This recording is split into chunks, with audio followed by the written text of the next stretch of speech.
Fala pessoal, aqui é o Plínio. Eu vou mostrar para vocês como é que a gente usa o Plickers. Vou fazer um vídeo tutorial aqui ensinando como acessar, criar conta, gerar os cards e as questões. Então, o primeiro passo aqui, estou na tela do Google, vou digitar aqui na barra de pesquisa Plickers. A primeira resposta que aparece é o site do aplicativo, plickers.com. Vou entrar nele aqui, vamos ter a página principal do programa. Então, para a gente poder usar ele, é necessário a gente ter uma conta. Vou aqui em Get Started. No Get Started eu posso usar a minha conta do Google para fazer o acesso, ou eu posso criar uma conta exclusiva para o Plickr. Eu vou utilizar minha conta do Google mesmo. Ele já faz o login, já aparece aqui P. Vieira como meu usuário, certo? E essa aqui é a interface inicial. Tem algumas configurações que eu já vou explicar daqui a pouco. Antes disso, eu quero mostrar para vocês como que nós vamos criar os cards. Então, para a gente criar os cards, eu vou aqui em Get Started Guide. Ele vai abrir uma nova aba. Nessa nova aba, eu venho em Get Plickers Cards. Na hora que eu seleciono, eu vou escolher que tipo de card que eu quero. Eu vou selecionar aqui o segundo, Expanded, porque ele permite eu ter até 63 alunos dentro de uma única rodada. Vou selecionar Expanded.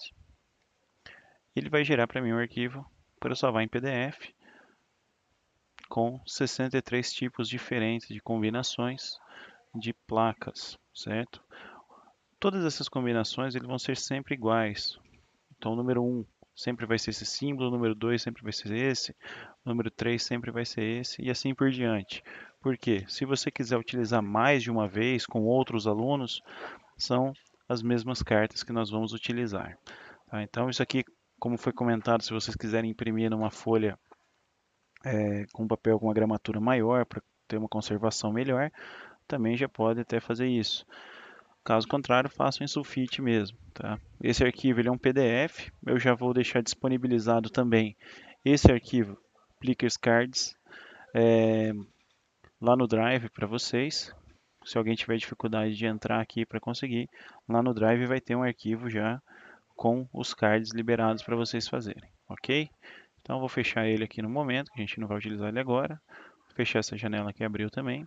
E vamos voltar aqui para a página principal depois que eu fiz o login no meu nome. Então, ele aparece aqui sua livraria, né, sua biblioteca, perdão. Na nossa biblioteca, eu vou salvar os materiais que eu vou criar. Eu criei um tutorial 1 aqui, estava fazendo um teste. Vamos criar um novo.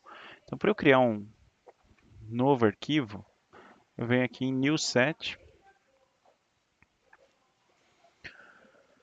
E aí ele aparece para mim uma interface muito parecida com a do PowerPoint para eu criar minhas questões. Então aqui eu vou colocar o título da minha questão.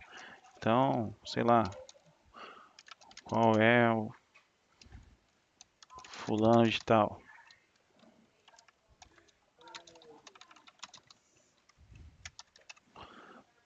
E aí eu adiciono a resposta que eu quero. Então, RESP 1, RESP 2, resposta 3, resposta 4.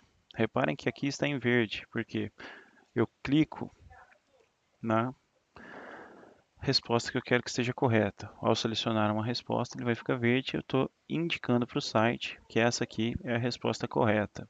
Se eu apertar Shuffle Choices, ele vai embaralhar essas respostas. Então, repara que eu tenho 1, 2, 4, 3 agora, embaralhou só essas duas. Embaralhou de novo. Posso ter várias formas aqui de embaralhar essas questões. Não necessariamente a resposta sempre vai ser a B. Ele vai vincular a resposta correta com o escrito correto e não com a alternativa aqui. Então você pode utilizar dessa ferramenta para montar aí o seu banco de questões. Terminei de preencher a minha resposta, eu quero colocar um desenho, né? Inserto imagem, carrego uma imagem aqui do banco de um banco de dados e coloco de fundo. Se eu quiser colocar agora mais uma questão, eu venho aqui no mais, New Question, e aparece para mim como se fosse um novo slide no PowerPoint. Como eu comentei, é bem parecida aqui a interface. Coloco aqui a pergunta 2. Novamente eu tenho uma resposta de uma alternativa, uma segunda alternativa, uma terceira alternativa e uma quarta alternativa. Digo agora que a resposta correta é a quarta alternativa e vou adicionando quantas questões forem necessárias. Se você tiver uma questão muito parecida com a outra, quiser duplicar, você pega aqui, por exemplo, primeira questão, duplica ela, ela já repete aqui. Se eu quiser deletar uma questão que eu tenha feito errado ou que ela foi anulada, basta eu apertar delete no teclado ou apertar delete aqui, ele vai deletar naquele slidezinho, certo? Posso colocar elas centralizadas também? Deixa eu ver. Não, não posso. Uma vez feitas as perguntas, eu também posso editar aqui o título desse set de perguntas, né? Vamos colocar aqui tutorial 02. Eu já tenho um tutorial 1 salvo. E ele vai salvando o que eu vou fazendo, ele vai salvando automaticamente. Vocês podem observar aqui embaixo eu tenho Saved Just Now. Então ele está já salvando, não tem um botão para salvar, certo? Uma vez terminado as minhas perguntas, vou colocar aqui, ó, pergunta 3, RESP1, RESP2, RESP3, RESP4. Agora a letra A vai ser eu quero embaralhar também. Uma vez que eu salvei, que eu terminei o meu questionário, eu vou lá em Home. Repare que eu em Home, ele vai mostrar para mim aqui uma lista de perguntas que eu fiz, quanto tempo faz que eu editei qualquer uma delas. Então ele mostra quantas questões eu tenho, o nome do arquivo e a última vez que foi modificado. Se eu clicar aqui, ele vai mostrar para mim uma prévia do meu arquivo, aqui, do meu set de questões, certo? Então, para a gente criar as questões é só isso de maneira bem simples. Agora vamos pensar como criar a classe. Para eu criar uma classe, eu venho aqui, adicionar classe, e aí a primeira lista que ele pede não é o nome dos alunos, é o nome da classe. Então eu vou colocar aqui, sei lá, uma sala de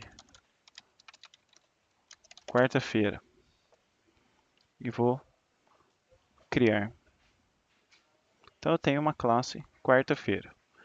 Ao clicar nela, não tem nenhum estudante, então eu vou selecionar adicionar estudantes. E aí aqui está bem diferente do tutorial que eu montei. Então ele pede aqui, ó, primeiro nome, espaço, o último nome, ou eu posso colocar o último nome da pessoa, vírgula, primeiro nome. Uma forma de facilitar, em vez de vocês ficarem colocando o nome dos alunos um a um, é você rotular eles por números. Então eu posso ter o aluno 1, o aluno 2, o aluno 3. Cada vez que eu dou Enter, ele já entende que é um novo aluno. Se eu colocar 4 espaço 5, ele vai entender que é um aluno que tem o nome 4 e o sobrenome 5. Então, vamos colocar sempre Enter e vou colocando os números de cada um. Essa turma vai ter, sei lá, 8 alunos. Lembrando que eu posso ter até 63 alunos aqui utilizando os cards. E aí eu aperto Next. Na hora que eu aperto Next, ele vinculou o dado principal da forma que eu coloquei. Então, o card número 1 corresponde ao aluno 01, o card número 2 ao aluno 02, o card número 3 ao aluno 03. Ou eu poderia sortear os alunos pelo primeiro nome ou pelo último nome. Vou manter do jeito que está e dou feito. Então aqui a gente cria uma sala de aula com 8 estudantes. Eu quero criar uma outra turma com 4 estudantes. Adiciono uma segunda turma. Eu vou botar aqui a turma agora de quinta-feira. E nessa turma de quinta, eu tenho um aluno 1, 2, 3 e 4. Doni. Eu tenho aqui agora uma turma de quinta-feira com 4 alunos. uma turma de chamada quarta-feira com 8 alunos. Então, dessas duas formas aí que nós criamos as classes. Então acho que deu para ter uma ideia de como que eu crio classes e como que eu crio bancos de questões, certo?